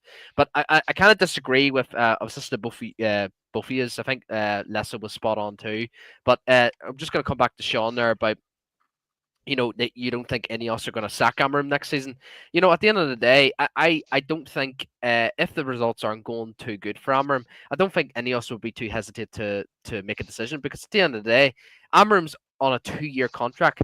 Previous managers before Amorim, we've always been on like 5 years plus 1 extended contract. I don't personally, now, as much as I hate Sir Jim and I hate what Barada and Wilcox are doing at the moment, with like the likes of Dan Ashworth sacking all these employees and stuff, I actually don't think they'll hang on to their seats and say, look here, we're in a plan and stuff. I generally do think if the results don't go well the next season, I don't think they would hesitate and to sack him. I think they will sack him 100%. They've got nothing to lose. He's only got a year and a half left in his contract. They've got nothing to lose. They won't lose that much of an income. Yeah, I hear what you're saying, Ben. I hear what you're saying, Ben. Can I ask you a question? Sean? So if by next season, which is in a couple of months' time, in about 5-6 months' time, if he starts in the first 10 games in the Premier League and he loses 6 and draws 2 and only maybe wins 2, you telling me the pressure's not going to be on him to be the sack? So let's make a distinction between a couple of things. Would there be pressure in the media? Yes. No. These things are like rolling. Like a rolling. I understand what you're saying. Thing. They build. The pressure builds, and then they're forced to act. Like they did with Erikson and Casemiro. I understand. I completely understand what you're saying. That the pressure would build from the media, but I'm saying I want to make a distinction between the media, not just the media, the fan base. Hold on a second. That's what I'm saying. I want to make a distinction between the media and the fan base. Sean, I'm not asked about what the media. I'm talking about the fans. The fans in the stadium, the fans in the social, the Manchester United fans. Fuck the media. Listen to what I'm saying. I'm saying that there are going to be reactions from 3 different sets of people. One would be the general media reaction. Another reaction would be from the fan base. So with regard to the question of whether there be pressure from the media, I say yes. From the fan base, I don't think so. I think the fans are, based on everything that we've learned, from my perspective, so speaking for myself, right? 10 games next season is still not enough for me to gauge Amorim, because I believe what I say when I say the manager needs time. I actually happen to believe that sentiment, that the manager needs time. So I'm not giving next season as a free hit, but at the same time, for me, next season is a continuation of this season. I want to see a marginal improvement, not exponential. I want to see a marginal improvement next season. I want to see us beat who we're meant to beat and show ourselves worthy of being counted against the bigger clubs or the tougher teams. I want us to be squarely in the top 10. And I don't mind something around 7th, 6th, 7th, 8th next season. So based on those expectations that I have for Amorim, and I think other fans have, I think we're going to be patient. And I think that's how the club is looking at it too. I think the club also believes what they're saying when they say long-term projects. We're backing the manager. Now, 2.5-year contract means by January next year, It's too late. Amorim needs to have something to show for himself. Yeah, he needs to have something to show for himself by January next year. And that's just the realities of life, right? So he cannot be wallowing in 16th by January. And at the same time, I'll forgive him if we're not in the top 4 by January. That's what I'm saying. Like, next season expectations for me, I want us to improve from where we are. I want us to play better. I want us to get more points on the board. But that doesn't mean that we need to be fighting for top 4 just yet. I want our progress to be sustainable. I don't want an immediate dopamine shot into the arm next season of near-term excitement. I want sustainable progress that we can build on season over season over season. And that means improving slowly, slowly, slowly. And all that to say that, like, on top of everything, with Cunha, 60 million, I think is okay from my perspective. It's fine, it's fair. We all want Amorim to get the backing that he needs, and if that means paying Wolves 60 million, pay the fucking money, right? Pay them what they're asking for. Just don't give Cunha wages above anything too crazy. But for the transfer fee, pay them whatever they want. Cunha is a top class player. He immediately upgrades Garnacho. Immediately walks into our starting 11. He's as good as Bruno or any other player in the league. So I mean, for me, it's a no-brainer. I don't know. I think when you speak about fans being patient with Amorim, especially if he gets to 4 or 5 signings, I think we need 6 or 7. Me personally, I genuinely believe that Manchester United need the 6 or 7 players to go into the starting lineup. So I'll just repeat what while you were gone, Sean. I'll repeat what I said, because I know that you just connection cut out. I think personally speaking for yourself, yeah, you might be patient with him because you understand that we need to be patient with the coach and actually follow a plan. But I think majority of the fan base, the murmurings from the stadium, yes, there is a section in the stadium that is quite loud and backing Amorim, but I promise you there are other sections going, what the hell is this? So let's try and narrow down. Let's set a metric, Nuruddin. You told me by January next year, you told me where do you expect to see United? No. The biggest thing's not even, listen, it's the losses, it's the amount of losses. The more that even the people who are backing him, and I've got loads of people who are backing him actually commented tonight, who are saying they're going to lose faith. And once you lose faith, you lose the fans. So I'm asking you, Nuruddin. What is your cutoff? I'm asking you, what is your cutoff for Amorim, right? So we're giving him time. I think you're giving him time to right now. So next season, first 10 games, how many losses is too many losses? How many wins is just enough? One thing, what he cannot do, I think he can draw 5 or whatever and win maybe 3 or then, lose 2, but he can't lose 5 or 6 because that to me is the snowball effect. It's the snowball 50%, coming down the hill. Okay. Yeah, 50%. Yeah, sure, okay. I think boys as well. It's about the damage. It's about the damage of the losses because the losses damage you. But for me personally, he needs 6 or 7 starters who go straight into the lineup. Thing is, when you talk about you don't mind losing games if we play good, if you're getting licked and we look like shit still, that's where the main issue is, because everybody agrees we're looking for something to hang on to believe in you, to keep moving forward with the process. That means football. You can you can scumbag a 1-0 here and there, but that's not sustainable. Will be the match reaction after a few weeks of that. You're looking for progress, football. Are you enjoying it? Is it good? Is there penetration? Do we look like we're going to score goals and keep clean sheets? If you're getting that and you're getting, you're not getting the results, half an issue. You continue with it because it's going to come. But if you're getting busted up, you know what I mean? Like now, then you start to think, hey, hang on. That's why I was trying to pin your in down because it depends on the actual expectations. Me personally, Sean. Listen, me personally is this. Yeah, I think that he's made it clear that what he wants, the conversations that he come out with, I gave him this season because I didn't blame him. So for me, he gets a fresh start, first game Premier League season.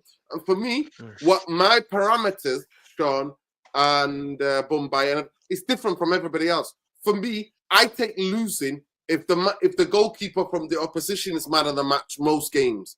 I will take losing if we're just unlucky. We can't just put the ball in the back, because I think with good performance and good football. Can you pause there? Let me finish. Just pause there. No, I'm not going to pause there. Let me finish. I'm not. I just want to ask a simple question. Just pause. Based on what you said so far. I'm not pausing, Sean. I'm not, because I've not finished what I said. No, I want you to buttress. I want you to buttress your points. I want to ask a clarifying question. No. For me, it's about the context. It's about how do we lose? For me, the most important thing is, it's not that we lost. How do we lose? How do we draw? How do we win? Now, so follow-up question, based on your standard of six losses being too many losses, what if all those 6 losses fit exactly into your context? We play well. Then I will be coming here after every match reaction. I'll be coming on here, Sean, and defending him and saying, guys, we need to be a bit more patient. Because Nuruddin's like that, bro. Nuruddin will do that. The play is good. It's just that we're going to win games, because there's something for me to hang my hat on. That's what I've been asking for the past 13 years. I've been asking for a coach to give me something to hang my hat on. You know, like look, I'll show you. There's the microphone. No, okay. So this might come as a disappointment, right? But I don't think you're as unique as you might think. I'm pretty sure there are lots of fans who would agree with you. So no, Sean, for next season, I'm afraid. I swear to God, my mentality in the fan base is about 10%. Is about 7 to 8%. Majority of the fans because majority of the fans are United winning. They don't even care. My brothers, talk to me. Fans Talk don't to care me. how we win, how we draw, how we winning. That's all that counts. Are we winning? My brothers, talk to me, right? People think I have an agenda against the coach. Damn right, I have an agenda against the coach, and it's justified. Do you know why? You know, you'll be hard pressed to see in the Premier League this year and name me 2 managers that are massively underachieving with their squad. One of them is Ange Postecoglou, and I'm pretty sure the other one underachievement is in the eye of the beholder, Luani. Right? Underachievement. No, it's not. No, it's not on the eye of the beholder, Sean. Underachievement, we have specific metric that we can use to measure underachievement, and we have 2 coaches that are underachieving. But according to Ben, and you know, one of them, and this is exactly where the squad should be. This is exactly where United should be based on the player quality. So it's not an achievement. Bullshit. Okay. That's why I say it's the eye of the beholder. Because if we compare, thank you.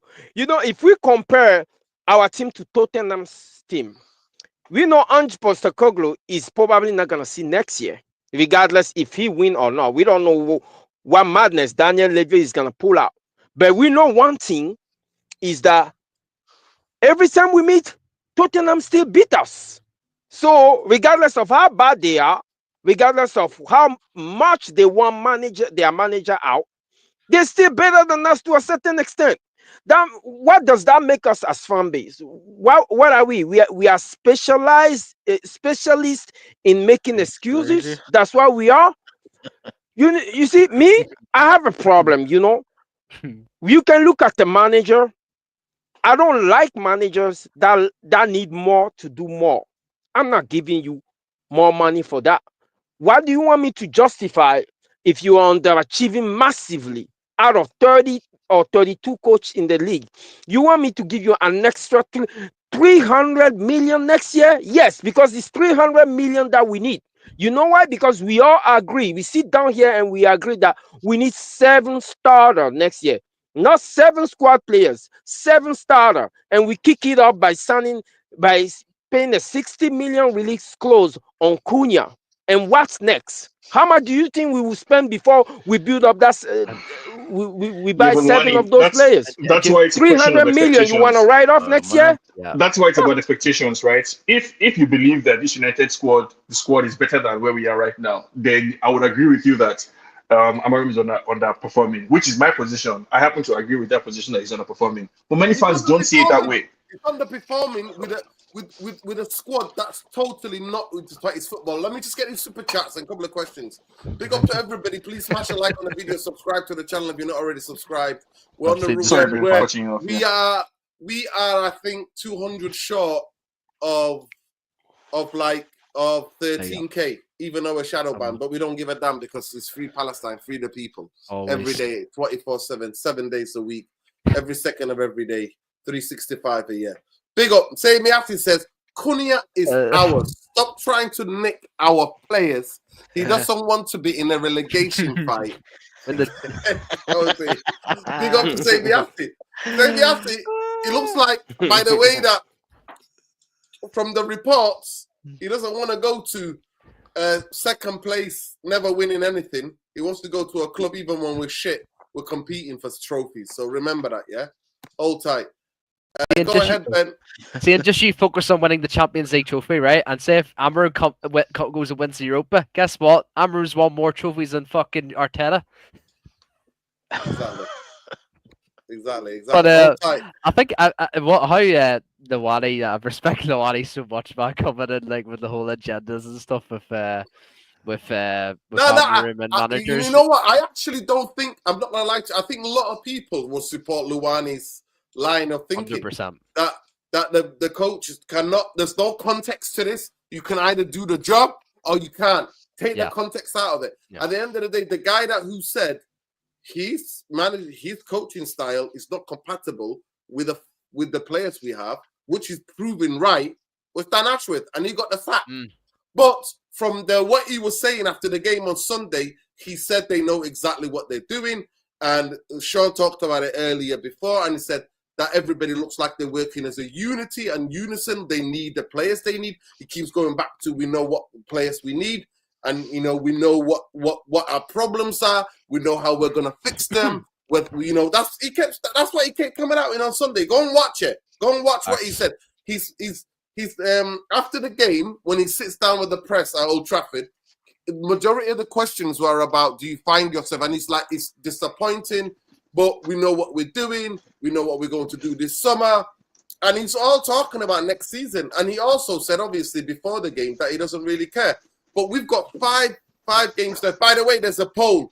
And I also wanted to ask Sean a question about Ousmane, because there's reports coming out tonight about Ousmane, but we'll do a show maybe tomorrow to find out if there's any truth to this. But Ousmane apparently being a United fan as a young player, as a young guy in Nigeria, and there are rumors that he might only cost 40 million, and there are things about Delap. So apparently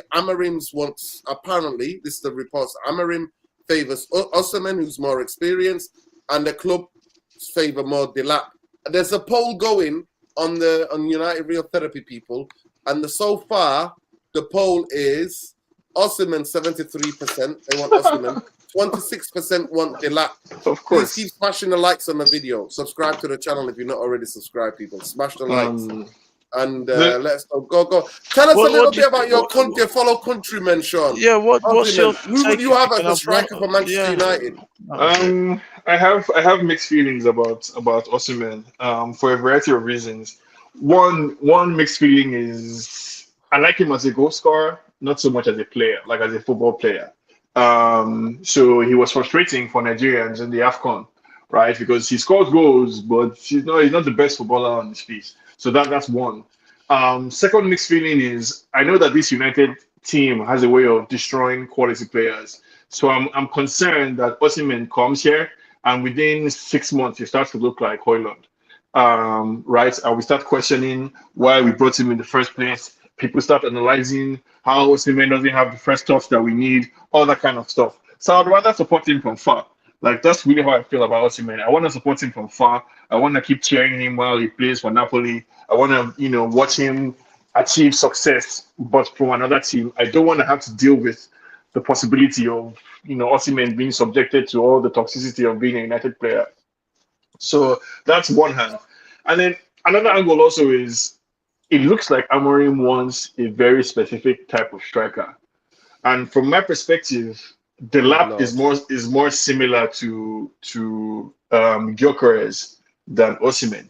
That's my understanding of what Amorim is looking for. So for me, Osimhen, the lap could care less. My priority next season is not really a striker. I would rather sign two midfielders first before I sign a striker. So whoever we end up with, I don't really, I'm indifferent. For Osimhen, I just don't want the guy to come here and be a victim of Manchester United. That's my only concern. Yeah, that's interesting. Sean, I'll keep with you. Just one question to ask you. Big up Augustino. Augustino says, I get where he's coming from. You have to have the same vim from the owners. Why hire specialist managers who need specialist players? Then keep them those players. It makes no sense. You're 100%. Just to ask you, Sean, on Osimhen. To me, when I look at Osimhen, I think he's not a team that's for struggling right now. He is the kind of guy, a team that's already ready-made. He is like the last, one of the last pieces of the jigsaw. And when you've got the team around, the midfield is right, the ball into the box, because he's the kind of striker you have to assist, because he's the killer in the box. You have to bring make the balls rain in the box. You already see on all of his heat map in his career. Yeah, he's very box central. So if you don't have the creativity to set him up, then it's no point getting him to come here and starve to death and be on a. What we always say about Manchester United, we say about Manchester United, being a striker at Manchester United, you are on a diet. You are on a diet. And what do we call it? We call it the graveyard shift. So can he do the graveyard shift? That's the most question I ask. I'm with you entirely. That's why I said for this summer, I would prioritize two midfielders first. Before we sign one striker, I would rather be saying. No. We need. You don't think that wingbacks are crucial to the way he plays? I'm curious to hear from everybody else on the panel, but my priorities: number one, in number 10, and number 2, a midfielder next to Bruno. Like for me, that would be the first thing that we need. We need a number 10 to stay next to Xerxes or Ahmad, and we need a midfielder to partner Bruno and upgrade on Ugarte. That would be my number 1 focus this summer. And then between Xerxes, Højlund, whoever, Chidobe, the lap, we can manage for striking next season. But that's only because I'm not looking for us to get into top 4 next year. My expectation, small improvement, small. Move forward. So, top 10 finish, is that what you're looking for next season, Sean? Quickly, I'll go to Ben top, and then top 8. Top 8 finish next season. Yeah. All right. Go ahead, Mumbai. You're gonna say something, then we can go to Leicester. Bro, we're not scoring any goals, man. We need goals. In that 10, Kobe, Bruno, Mason, Xerxes, Ahmad, you can deploy a variety of 5 players in combination in that position. I'm not telling you they're all perfect, but we don't have anybody to put the ball away. Højlund is dreadful. Chido's just a baby. We're not going to get away with not scoring goals next season. You'll be in a similar position to this because the striker that you have is a baby himself. There's nobody to learn from. And his confidence is absolutely destroyed. He's not actually as bad as what we've seen. I think he's getting worse. So absolute priority has to be somebody that can bang goals, will demand the ball, and will force you to play the passes, will make the runs that you need to open spaces. A good striker, man. Even before a keeper, it has to be central. I think that's why you're seeing straight away the links with forwards, man. You know what I mean? We can't go into a season with Højlund and whoever else is there. That won't work. You have to get a striker. Bombay, you say we're not scoring enough goals. And this is where I want us to try to look at the situation differently. For every action, there is always an equal reaction. Is it because the opponents are not respecting the attack, our attack, that we're creating so many chances, or else? If we look at it from the perspective that, we're not scoring any goals, so we need quality players to score goals. Next year, we might start scoring a lot of goals, and then the opposition will react to that by sitting a 10 men behind the ball. When we were playing with Ole have one of the most potent team in counter-attack. And guess what? Oppositions suddenly start respecting us and low blocking us. So the aspect of this is next year we can solve one problem by bringing equality in the final third, but then the reaction of the league will create another problem that we will be looking to solve the year after. How about we just address the whole thing as a whole? Our problem, and it's something that Amorim need to look at. The Yeah, key but word here Luani, is balance. yeah, Well, but He have to find Luani, the balance. let's to use answer, Arsenal, Man City, and Liverpool as case studies, right? Of examples yeah, of clubs who didn't have an out-and-out striker, but developed the creative sides of their team. Because the goals, it's a bit of a, I mean, football has gone through different And I don't iterations, want right? Sean. Also, I don't want Manchester United becoming a one-team man on where we rely on Yeah, one one-man person. team. Yeah, No, I yeah. don't want that. Well, but do you know what, I boys? already have enough problem with fucking Bruno being that guy. I don't want another guy, another But guy do you we know all what? rely on. And when it's not in the There's a team, lot we of look a bag of shite. I want the whole team. To me, I want the attack to be responsible with the midfielders. And I don't want 7 defenders. I do not want 2 holding guys and 5 fucking defenders. And I think what your guys are missing is the wing-backs as vital as the fucking strikers that we're going to get. look. And Bombay It don't hold back. matter I who really you want to hear bring from yeah, in, bro. Lesto. It's six not of gonna us, different work. Make it priorities. quick, Bombay. Make Yeah. it quick, Bombay. Make it quick. I want to hear It from don't. It Leto don't and Ben. matter who. It does not Go ahead. matter who you bring in if the team doesn't develop and function.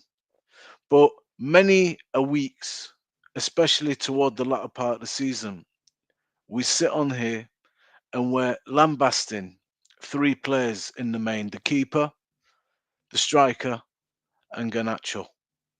And the reason we're doing that is because they are the ones that we are having to play. We're short on numbers, short on outlets.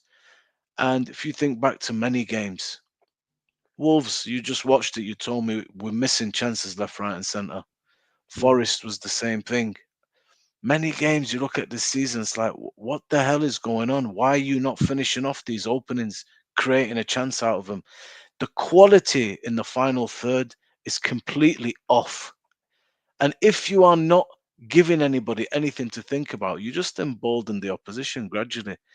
Do you know what I mean we should have been out of sight at Leon? It should have been dusted, finished. The game should have been wrapped up, man, time ago. We're just not finishing moves. And when we're having men over and we're on the break and we're in the last third, we're not breaking anybody down. We're making the wrong decisions. The quality is off. You look at the good teams, the quality is there, man, in the final third. My job is to get you in those positions. Your job is to finish it. Can't do it for you. And Garnacho's decision making kills you. Hoyland's inability to do anything is just murdering you. And Xerxes is not an out and out striker. And the way the balance is off, we're naturally already 10 yards deeper. It's just the way the team is. Whoever mentioned balance is bang on. The balance is off. That's why you talk about graveyard shifts for Hoyland. He's 10 yards deep, but he's shit. You need somebody better. No, Garnacho. Bombay. I'm Do you know what sorry, I mean? Bombay. I fundamentally disagree. This time is Rasmus. Before it was Martial. Before whoever's the front forward was. Before it was this. Manchester United in the last how many years have been decreasing in the goals that we've scored and then the goals that we've conceded. This is not just a Rasmus Hoyland problem. It's about what Sean said. It's about building. And for me, I'm not looking for one savior to always save us. I'm looking for a collective. I'm looking for a better quality as a front 4-5, as attacking players who can all score goals and chip in. I wanted to just go back to a little bit about a question that Windy asked, and I just wanted to answer. Let's hear from Leso and Ben and your own priorities. Yeah, go ahead. Go on, Leso summer. and then Ben. What do you think about what we were discussing about the strikers, and what do you want to see? Yeah, I mean, I do fundamentally agree actually with Sean in terms of creativity wise. You know, we do create in certain games, and in some games we go completely flat. So you do need, I think in this case, I think with the wingbacks, it's a game changer. You know, especially if we move from wingbacks being fullbacks, you know, trying to convert them into wingbacks. Whereas now, if we have wingers operating as wingbacks, that's a game changer on its own. So in terms of also creating chances, you know, that gives us more of an attacking outlet, you know, and stretching teams a lot. So personally, I think the wingbacks, the 10s, And then you can think about maybe a striker or someone like that. Because when we continuously build the ball and we have people who can carry the ball, we lack that. We lack ball carriers in midfield. So if you have the wingbacks, good attacking wingbacks, and fundamentally you have people who can carry the ball as well, ball carriers, you start becoming a better team overall in terms of the attack. So I think obviously the striker will happen. They will sign a striker. But now it's about us consistently being able to open up teams and create goals consistently. We don't do that consistently still. So I still think as a team, we still have a long way to go in terms of being consistent in that aspect. Yes, we have gotten better in terms of defense. We have, naturally, because we got better defenders. We got the Mazarawi signings. We got the De Ligt signing as well. So we did get it right somewhat with the defense. But we lack in midfield, in the creative engine, ball carriers, people who are good at collecting the ball and being able to progress it forward. We also lack in chances creation from supply from the wings. If we can get that sorted out and we get the striker that we need, it's a no-brainer for me. But I think that's the direction that they're going for. That's why we linked with the forwards, and we also linked with maybe one of the 10s as well. So yeah, we'll see how that goes in terms of overall. But yeah. Go ahead, Ben. Yeah, I mean, I can see what everyone. I think everyone's spot on, but I'm still a wee bit annoyed with. I've seen a few people in the chat too. Like they're not mentioning the goalkeeper. I've said it so many times. I think the goalkeeper is such a massive priority for this summer window. I do not want to be going into next season with Onana and nets. Like I guarantee you we'll be finishing 13th, 14th in the league next season. I guarantee you, no matter who the coach is. I'm telling you right now, I don't know if I've literally speechless with the guy. Honestly, it's fucking embarrassing that he's at our football club, but it is what it is. But you're spot on with the wing backs. 100%. I mean, we were linked with a wee youngster from Southampton, and I have actually watched him a lot this season in the Premier League. A young winger called Tyler Dibling. I think he's absolutely phenomenal as a youngster. I think he could suit that wing back role perfectly. But the thing is, he's a right winger now. This is where you need to be very careful here, because when it comes to Amad Diallo, do you play him beside if Cunha comes in? Do you play him in the 10, or do you play him in the wing back? That's the biggest question of them all. For me personally, I think he's played better in the wing back. So probably be best to maybe leave out Tyler Dibling, but still go and get him. He's got a 30 million release clause from Southampton. Obviously, they've just been relegated as well. So I think he's a quality player. You got the likes of Cherky from Leon. I thought he was decent, to be fair, especially in the Old Trafford game.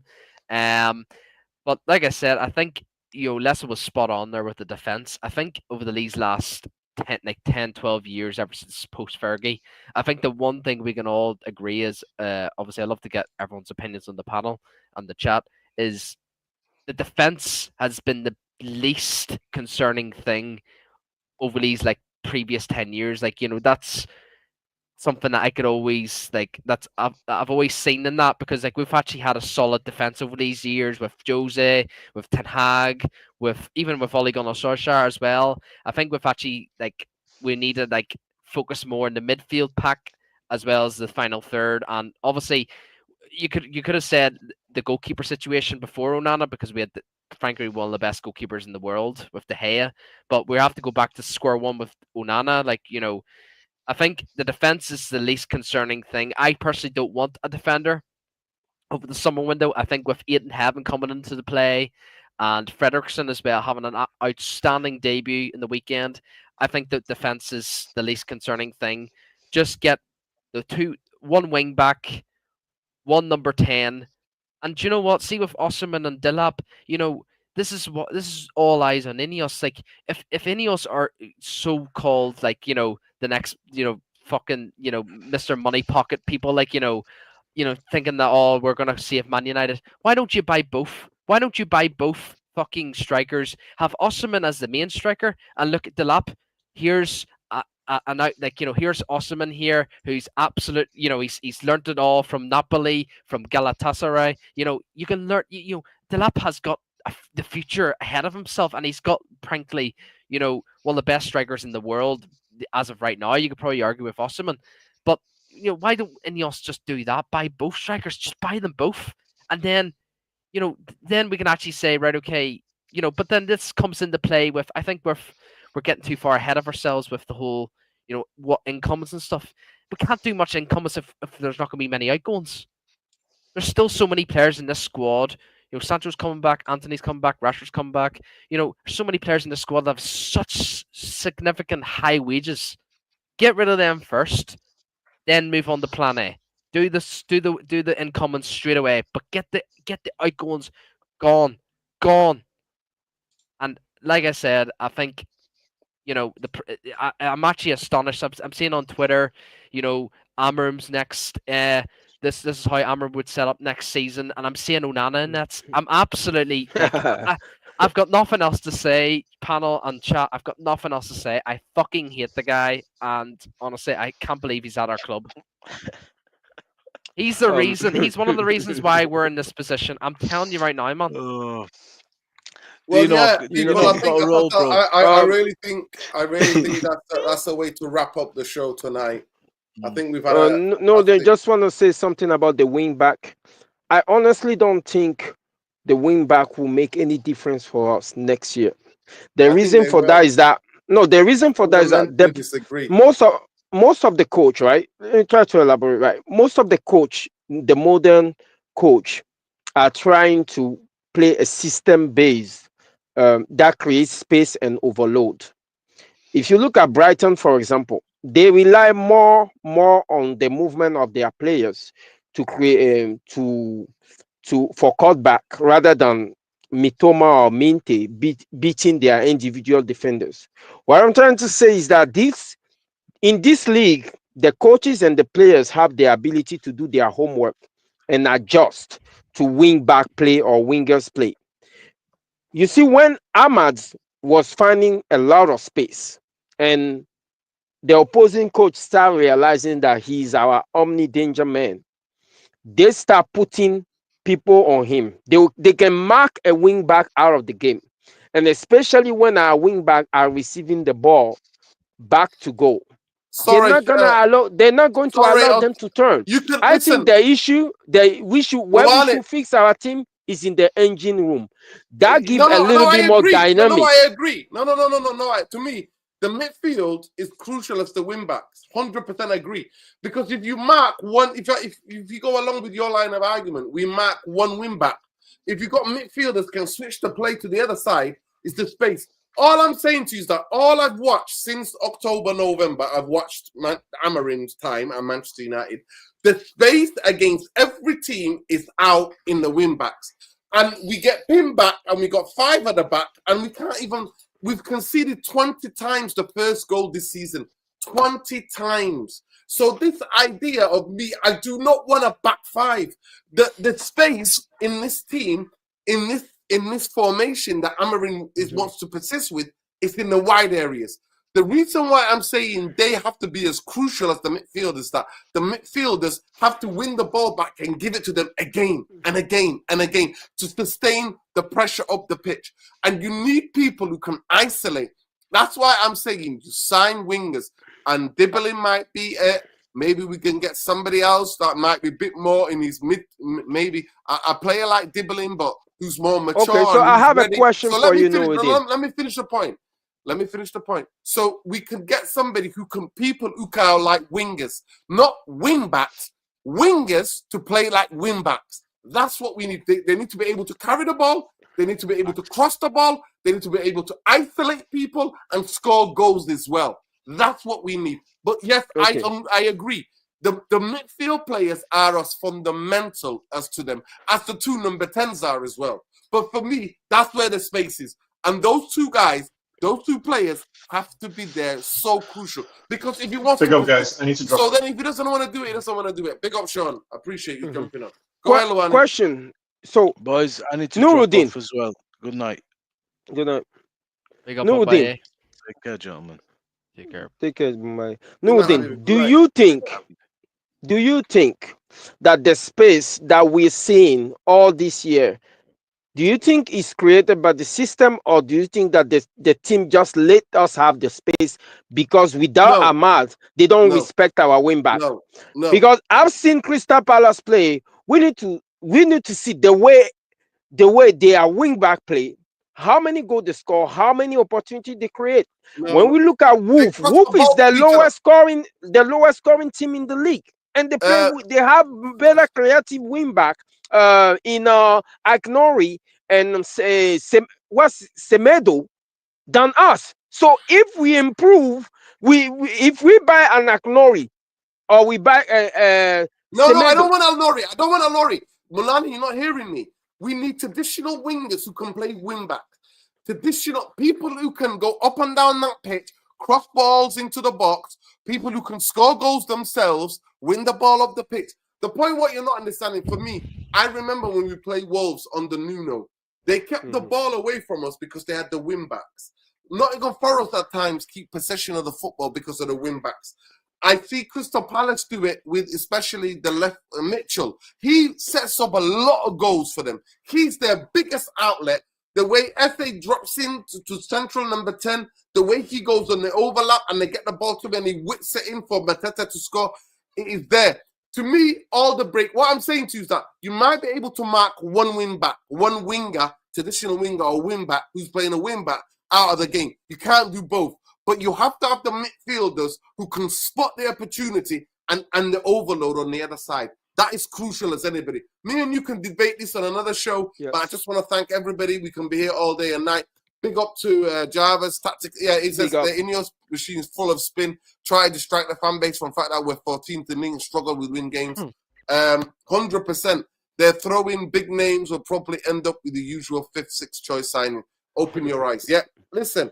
This is how it is. This is how it is. But this is what we've been talking about. We can talk about this more. There's more news to come out. But we know that these are crucial, crucial times because Amorim, the only thing he was going to on Sunday, Jarvis, he was only talking about, oh, yeah, we've got plans. We've got plans. We know we've got all the problems. We've got plans in the summer. We can talk about it all day. But I just want to say big up. Make sure you subscribe to Tactical Devils.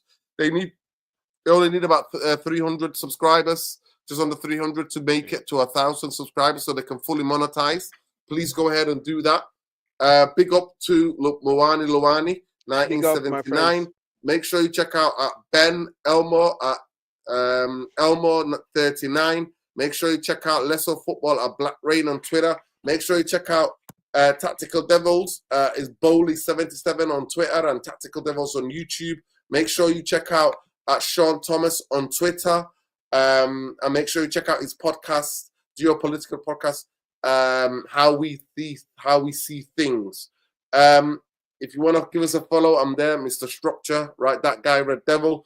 And I'll say free Palestine, free Lebanon, free the Congo, free Sudan, free all of the people. And Fever Revolution in Ibrahim Traore, the guy that they try to assassinate right now in Burkina Faso. Big up Niger, big up Mali, big up all those countries who try to divest and cut ties with the colonial powers. Big up and love to everybody. All the African leaders who are trying to now infiltrate and try to make sure that they try to get rid of those 3 leaders who are standing up to the colonial powers. You are the biggest betrayers of Africa. And in solidarity with all the indigenous people worldwide, free Palestine every day, every second, every minute, 24/7, 7 days a week, 365. Win, lose, draw. Fuck Ineos. Fuck Glazers. And we'd only be down with them. Fuck you too. Cunha ain't going to be your savior. Ousmane ain't going to be your savior. Manchester United need 7 to 6 starting lineup players who can play the system, right? And they need to be technical and physical for this league, for Manchester United to maybe finish 7 or 6 next season. Without that, we won't be. We'll be live again soon if any other news breaks tomorrow. I might drop a video tomorrow on Ousmane, comparing Ousmane and Delap. But big up to everybody, please. Those of you in the chat, let us know who you prefer, Ousmane or Delap. Let us know Cunha news. Do you think it's going to happen? Do you believe in Ineos plans? Do you believe it? Let us know in the chat as well. If you don't, let me know in the chat. If you disagree, let me know in the chat. Everything to anybody has said. If you agree with Luani, coach has to coach his ass off or get the F out of here. If you agree with Sean, if you agree with Ben, if you agree with Sorry, guys. Lesko, or you agree with Bombaye, or you agree with the Tactical Devils, the man himself, Jarvis Bowley, aka never gonna give you. By the way, make sure you check out last night's show. I was on there, Mick was on there. We had a fantastic, one of the best YouTube shows on YouTube, Monday nights, 9 o'clock. Jarvis Corner on Tactical Devils. Love. Go ahead. This guy Hammering, man. He's trying to play with house money, you know. I think we just have to take care of our midfield quartet. You see our 2 10s and our 2 DM. That's what we need to fix. Yeah, no, 100%. I think you're right. I think you're right. The creativity will come, but I think the wingbacks are crucial. What's the point of having wingbacks if you're going to defend with 5? It doesn't make sense to me. But love and light, people. Look after each other. Free Palestine, free Lebanon, free the Congo, free Sudan, free them all, free the people, free Manchester 10, free Manchester United from the Glazers and Ineos. Go ahead, Ben. And cool. bless all the Catholics out there in their time of mourning. Condolences to them. And big up Pope Francis. May he rest in eternal peace. He was always on the right side of history. Go ahead, Ben. Yes, and get in the comments chat as well. And I'm going to ask to the panel too as well. Obviously, I'm heading over to Istanbul on Thursday. Put in the comments chat if you've ever been to Istanbul, what any good things to actually go and visit, you know, any fun activities or whatever good things to actually go and see in Istanbul. So big up to the panel, big up to the chat. Just obviously comment if any of you have been. I'll tell you already. Make sure you go and visit the big market, huge market. Yes. Like go and visit that. Hackle. Make sure you get some nice deals in there. You can visit the Blue Mosque, one of the most amazing mosques. You can check out some of the old city, and I think it's on the eastern side and on the western side. So you can spend some time. The food is amazing. There's so many. A lot of people. It's one of the most diverse. In like black and brown people from all over the world. White, is everybody from the world is there. It's a huge city. The nightlife is really interesting. So you can check out so many different things. But the food is good. But make sure you don't wear you don't put a little plaster there on your nose, or don't wear a hat, because everybody thinks you're having a hair job or having a nose job or even a teeth job. Majority of people go there for teeth, to fix the teeth, the nose, and the hair. And I think there's nothing wrong with everybody's teeth and nose or hair. You know what I mean? There you go. Ben needs to go needs to go and scout Ousmane as well. Ousmane. Maybe you should go and do a bit of deal with Ousmane, and other players, and see Fred. See Fred's about. Fred, and Ollie as well, and see Ollie's about as well. Of course, bro. Of course. A lot of ex-Manchester United legends out there. Big up, love. Take care. Good night. Good night. Good night.